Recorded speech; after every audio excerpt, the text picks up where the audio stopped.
Our political correspondent, Seán Defoe, has a regular podcast called Let Me Explain, in which he'll drill down into the various questions that intrigue him and us. Now, it could be about politics, about how our system works, or the effects of a nuclear bomb exploding over Ireland.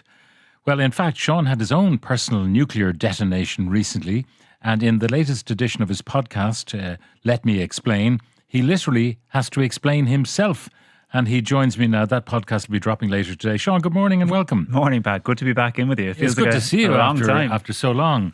Because you went missing and you didn't kind of broadcast, if you like, the reasons why you were missing. You quietly went missing. Yeah, sort of shuffled off. And it's a funny one, both for people working here, but just in general, because it was October 6th last year. It was the night of the IMRO Radio Awards, which are like the Oscars of radio. And it was the week before the budget. And, you know, nothing really seemed amiss. I went along to the awards and I sort of snuck out early and haven't seen most of my colleagues since. And the reason I did that was because that morning I had been told that I had cancer. That I had testicular cancer. Yeah. Now, this was the culmination of a series of events where you had some symptoms and you were trying to get to the bottom of it. Yeah, exactly. So I turned 30 last June, and I can't remember exactly when. It was a couple of weeks after that I sort of noticed a bit of a pain in one of my testicles, but it went away after a couple of days. I just thought maybe I knocked myself for, it hit off something, didn't think too much about it. And then towards the end of August, it came back, and this time it didn't go away. And it was starting to nag at me then. I was examining them, but I couldn't feel any lump or anything. I wasn't really sure what it was. I bet you, being a journalist, you went to Dr. Google. I went to Dr. Google, yeah. I looked at Dr. Google, and of course Dr. Google was telling me the worst, telling me, this is cancer, you're in trouble here. But like most men, like a lot of men in Ireland, I was completely in denial about that. I was like, it's not, it couldn't possibly be, it'll never be me that gets something like that. So I was putting it off getting it looked at. And actually we were out for a walk one day with the dog, and he was kind of walking on the lead, and he just suddenly pulled very sharply to the left and clipped me with the lead, if you like. Yeah. And the pain was extraordinary. The pain was one of the worst I've ever had. And I had to basically limp home. And that was the point. I said, right, I can't ignore this any longer. I'll go to the doctor. The doctor thought, did the examination and said they thought it was a thing called epididymitis, which is basically an infection. It's an inflammation at the back of the testicle. So reassurance straight away. Exactly. I thought, great, there is something else this could be, because in my mind it was just going, cancer, cancer, cancer. So I was thought, fine, great. So she booked me in for a scan just to be safe and gave me an antibiotic, took the antibiotic, and that completely took the pain away. I had very, very little pain. Again, still couldn't feel any real lump or anything. So I was totally reassured. Went off to New York for work. I was doing reports into you from there, into the show, and wouldn't have noticed any other symptom. I was a bit more tired in hindsight than usual, but that's the only thing. Went to the scan anyway, to the ultrasound, and I was sitting there, told my fiance not to come with me that morning, said it'll be grand, I'll meet you later on, and went on my own. Wasn't really thinking it would be anything. And then at the end of the scan, the lady turned to me and she said, well, it's not epididymitis. There is a solid lump there. Okay. And that was sort of, I describe it in the podcast, that, that moment in the movies where the main character, something happened to them and the head goes spinning and the camera is tilting and all this, and you think that's just a movie effect, but that's exactly how it felt. I went completely dizzy, had to sit down, was just not taking anything in that's going around. And really it was this flip that, right, from this point, your life is never quite the same again. Okay, now you get the diagnosis. You still go to the IMROs. Yeah, well, I decided, so that was the GP. The week later, then I met the urologist. That was the morning of the IMROs, who gave the formal diagnosis, said, yes, this is cancer. Yes, we're going to have to act really quickly here because testicular cancer is quite a fast moving form, and we're going to have to book you in for surgery and get this all underway. I still went on that night because I was like, look, it's a good night. I want to have one more night of normality with my colleagues. But sort of looking around, I was kind of going, this is it for a while. I might not be here. But at the same time, if it was only going to be the surgery, it doesn't knock you out for that long. 50 to 60% of testicular cancer cases are solved with surgery. The urologist, had they outlined exactly what the treatment was going to be? Like, first step was going to be surgery? First step was surgery, yeah, that's exactly. There is with testicular cancer, because of the way it is, there's not really much point in doing a biopsy or anything like that. They just remove the testicle. That's what they do. It's called an orchidectomy. And so that was first step. It was, we are going to get you in the next week or two for surgery. And another part of that first step is sperm banking. They advise anyone going into testicular cancer now, for many people, sperm production resumes but just in case. Exactly. So for the vast majority of people, the other testicle basically makes up for it, both with testosterone and in terms of sperm production. But they do advise it because when you go through chemotherapy, that can have an effect on fertility. So they advise you to do it. And actually, it's a free service for men who have testicular cancer. They'll store it for free for 10 years. Now, you'd be asking why me, but it turns out that you would have been in the cohort that is most susceptible to testicular cancer, which is the age cohort. I had no idea about. Absolutely no idea that I was at the risk. But it is. It's sort of, 20 to 44-year-olds are the ones most at risk, and I'm kind of slap bang in the middle of that at age 30. But you do go through it, and it's something that unfortunately you never really get an answer on. Why did I get this cancer? And for a lot of people, not just testicular cancer, they never really get that answer. You could maybe understand it if you were smoking 40 a day and you get lung cancer or whatever. But, I had a pretty good diet, didn't drink much, decent weight and exercise and all that sort of stuff.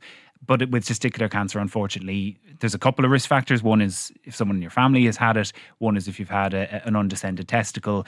But generally, it just kind of happens sometimes, and that seems to be the case with me. Now, you were alerted to this by pain, but not everyone has pain. No, not everyone does. About 50% of the cases will. So I was lucky. We caught it early because I had the pain. But because most men don't examine themselves, if you didn't, you might know about it for a while. Now, what the other symptoms that tend to be there is that it's harder. One testicle is harder than the other one. And then obviously that there is a bit of a growth, or that it gets bigger, and that you feel that and then go and get it examined. But sometimes they can be quite subtle. I mean, mine went from being a little bit harder than the other one to being a full-blown lump and a tumour in the space of a few weeks.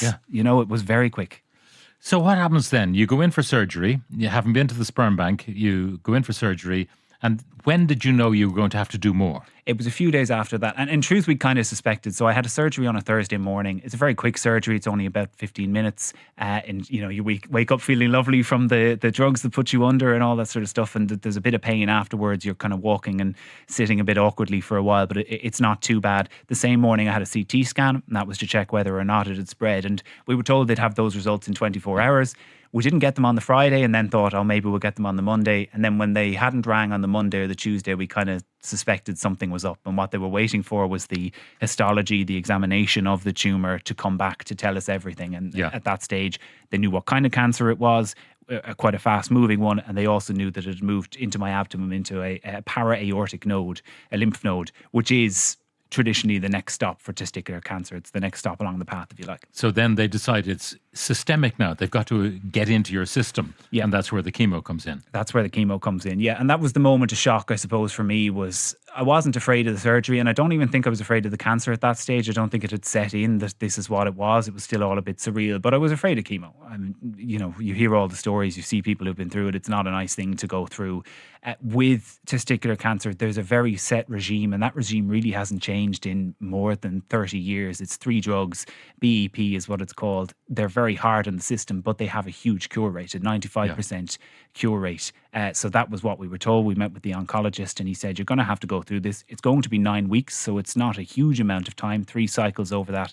But the cycles are hard. 3 cycles of 3 weeks. The first week, you have 5 days straight of chemo, pretty much 9 to 5. Through those days, you spend that in hospital so that they can keep an eye on you and see if anything goes wrong or you have any complications with it. And then you've another 1 day of chemo each of the subsequent weeks. All right. Now, nausea? Nausea, this is one thing I found, because I had the image in my head of I was going to be getting 6, 7, 8 times a day over the toilet bowl. Maybe that old-fashioned image of chemotherapy. That's changed really quite a lot, and the anti-nausea medicines are great. I didn't get sick at any point. Now, you felt nauseous. You didn't feel good at any point. I kind of describe it as, even when you've taken those drugs, you feel like you have a bad hangover for 10, 11 weeks straight. But they are very good at stopping you from getting sick now with those drugs.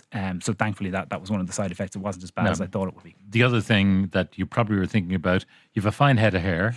You had then, you have now. Did you lose it? I did. It was 4 weeks in. It was the start of the second cycle when it started to come out. It was the strangest thing. It was one morning, there was a few hairs on the pillow, and then the next day I was in the shower and put a bit of shampoo on it and ran the hand through, and half of my hair was on my hand, very strange. It was gone then within a couple of days. The only good news about it is if I ever go bald naturally, I know my skull shape isn't terrible, it doesn't look too bad. I mentioned Dr. Google earlier. I mean, did you start researching your own condition? Yes, I did, and my fiancée Jill did. She's also a journalist, so we both had that nose for we need to Yeah. know everything about this. So straight away, like the first thing I Googled actually was the day that I got the ultrasound done. Was I still went from that dizzy, didn't know what was going on, and I sat in the waiting room and I Googled survival rates. That was my first thought. Is like, oh my Yeah. God, like Bottom line, quick. yeah. Am I gonna? Could this threaten my life? And thankfully, the treatment now is very very successful. So that wasn't ever in danger. But after that, between Jill, who could qualify for a medical degree at this stage, and myself, we had everything researched. The most likely paths, what the common treatment is, what happens if there's complications, what happens if it doesn't get it. We had looked up the resumes of every doctor who was treating us. I've read Lance Armstrong's book because he had a very similar testicular cancer to mine. You know, we really got in deep, and that gave us, I suppose, a level of reassurance that, yeah, this wasn't going to be fun. But And you have we'll to get know there. about, you might get a global survival rate, but you need to know the Irish survival rate. Exactly. But it's funny, the Irish survival rate is pretty similar to the global one because the treatment that they use The same, standard protocol. is standard, yeah. And it's a weird one. It has, like I say, it hasn't really changed in 30 years because it's so successful, and any little deviation, even in trials they've had, have been, even if it's 1 or 2% less successful, that's a big drop, so they haven't changed it much. So then what about the spread? Was that arrested? It was. So what happened was, to show how fast it was moving, I had that CT scan was on, I think, the 19th of October. I had another one 3 weeks later before we started the chemotherapy, and where there was one tumour, there was already a second, and the initial tumour was quite a bit bigger. So we knew going in that was what we had to get rid of.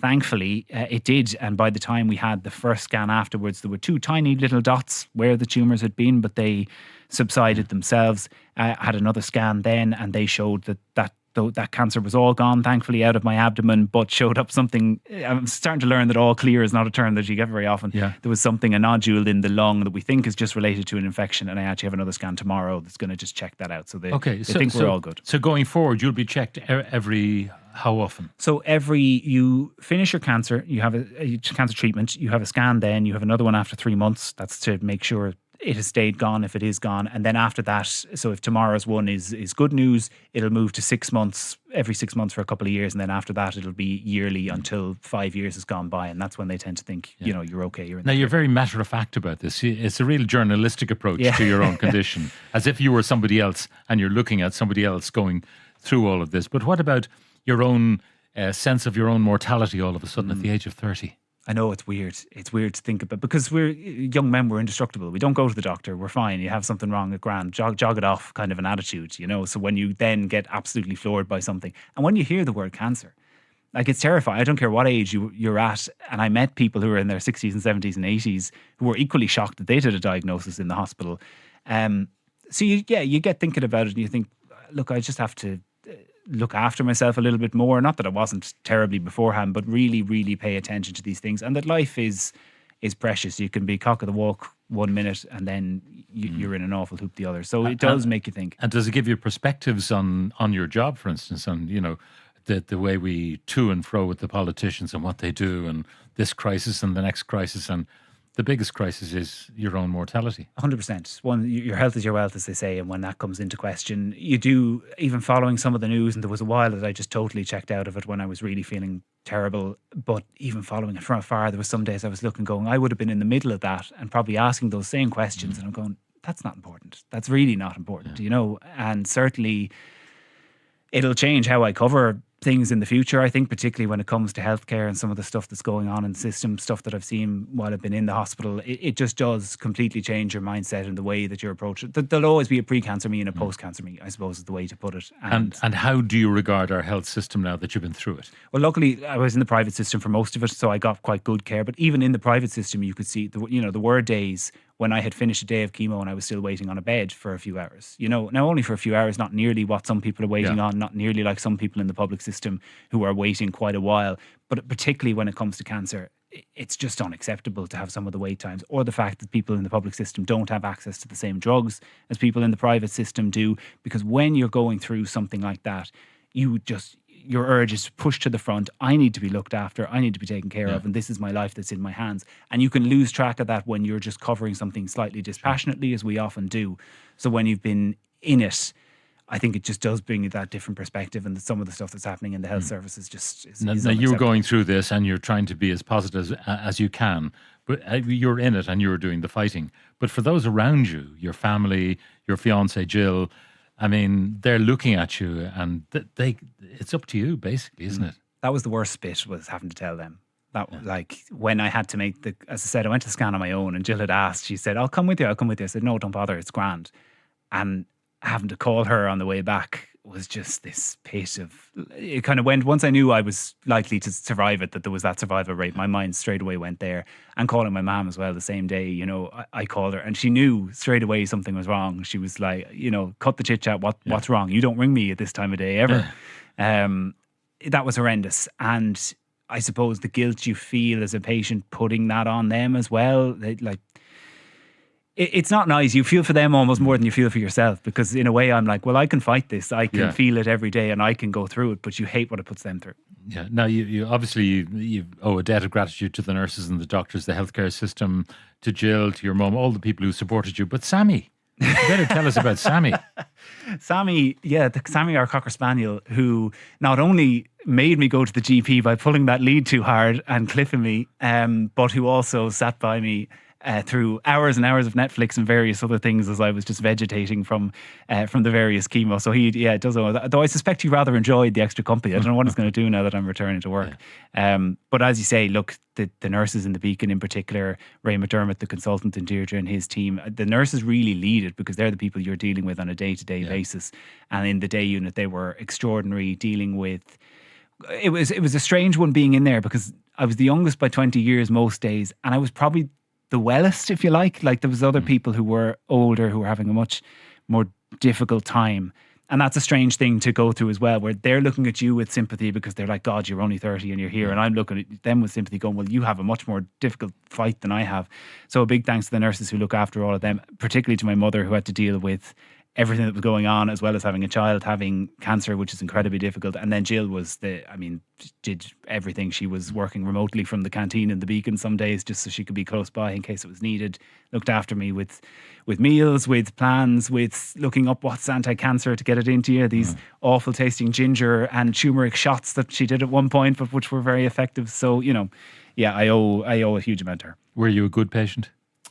Oh, I was, I think, at the start, and much less so as it went on, where I just, by the time you got to cycle 3 in particular, you were so tired and feeling so bad that you were just grumpy, you know, and everything was like, do you have to do this? Do you have to? But I largely would like to think I was a good patient. Well, Seán, it's great to have you back, and long life and problem-free health for the rest of your career here. It's you're remarkable. Thank you very much for sharing it with us. Thanks very much, Pat, and good to be back.